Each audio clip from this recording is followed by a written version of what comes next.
Alors vous avez certainement entendu dans la presse, dans les médias audiovisuels, beaucoup de choses au sujet de variants, les fameux variants, qu'ils soient les variants dits anglais, UK, ou sud-africains. Il y a effectivement eu un certain nombre de foyers, entre autres un foyer important dans une maison de repos en Flandre et aussi des foyers dans quelques écoles. Ce que nous voudrions souligner, c'est qu'en dehors de l'attention portée sur ces foyers spécifiques avec des variants, globalement, l'évolution des foyers épidémiques dans le pays est toujours favorable. Le nombre de foyers, la taille des foyers diminue encore légèrement.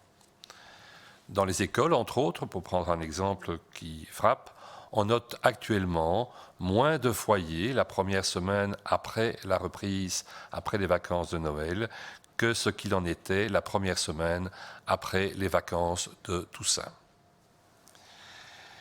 Par contre, c'est vrai, on parle beaucoup et il y a plus de cas de ces variants dits plus contagieux du coronavirus. Jusqu'à dimanche inclus, le Centre national de référence au niveau de la KUL a détecté 91 variants britanniques et 7 variants sud-africains. Ce chiffre va indubitablement continuer à augmenter. Il est actuellement partiellement biaisé par le fait que les recherches de ces variants se font essentiellement sur des échantillons plus suspects. Plus suspects soit parce que les personnes reviennent de voyage, soit parce que le profil de la PCR est un peu particulier et indique probablement qu'il pourrait s'agir d'un des variants en question.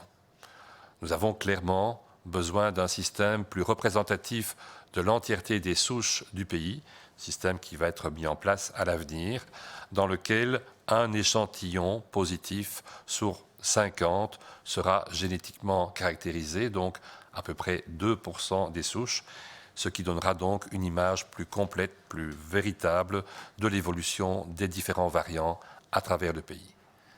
Actuellement, ces variants représentent encore moins de 5% du total des souches qui sont isolées chez nous. Que peut-on dire de ces variants? On a beaucoup discuté de leur contagiosité. Les chiffres ont fort varié. Actuellement, on estime à peu près, après plusieurs études, un risque supplémentaire de 40% de contagiosité induit par les variants en question. Mais ne nous braquons pas trop et seulement sur les variants en question. Il y a des variants qui naissent un peu partout dans le monde à chaque moment et d'autres probablement auront encore des caractéristiques différentes qui pourraient les favoriser. D'autres, probablement, dans le futur, pourraient être aussi ou peut-être plus contagieux que les variants dont on parle actuellement. Ceci est une évolution, je dirais malheureusement pour nous, normale de ce type de virus qui mute facilement. C'est un processus normal de compétition dans lequel le meilleur gagne, celui qui est le plus fort, celui qui peut se transmettre le mieux, celui qui est le plus apte finalement à perpétuer l'espèce virale en question. C'est un processus typiquement darwinien qui guide toute l'évolution du monde vivant. Ce qu'il faut savoir aussi, c'est que ce virus n'a pas changé dans sa virulence, dans son agressivité, ni dans les manifestations cliniques qu'il induit. On a les mêmes symptômes et la maladie n'est pas plus grave si on l'acquiert. Elle n'est malheureusement pas moins grave non plus.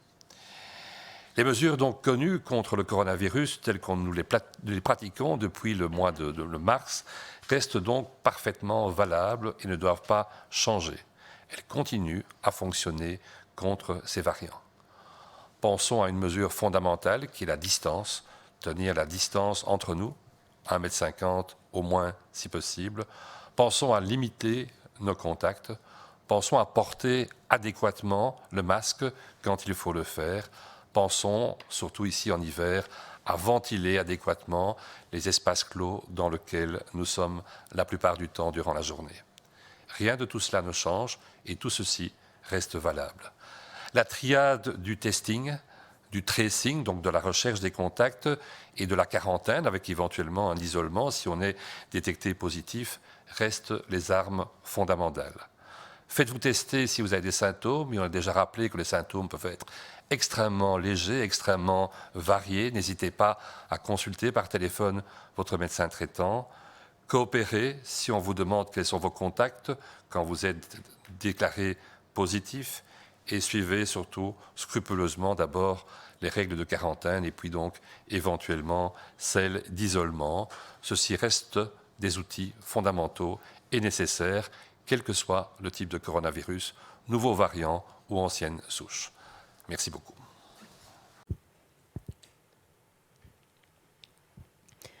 Le variant britannique a probablement été réparé parce que le Royaume-Uni séquence énormément, ce qui est moins le cas de la Belgique. Est-il possible que notre pays ait connu une souche particulière lorsqu'un pic de contamination est survenu chez nous plus tôt que chez nos voisins? Alors effectivement, la Belgique a connu un pic extrêmement important. C'était même le pic jusqu'à présent le plus important en Europe lors de notre deuxième vague, à l'automne. Le système de surveillance belge, à ce moment-là, n'était pas aussi efficace que maintenant, et certainement pas que ce qu'il sera dans un futur proche, avec l'augmentation des moyens donnés pour que nous ayons une surveillance épidémiologique plus importante.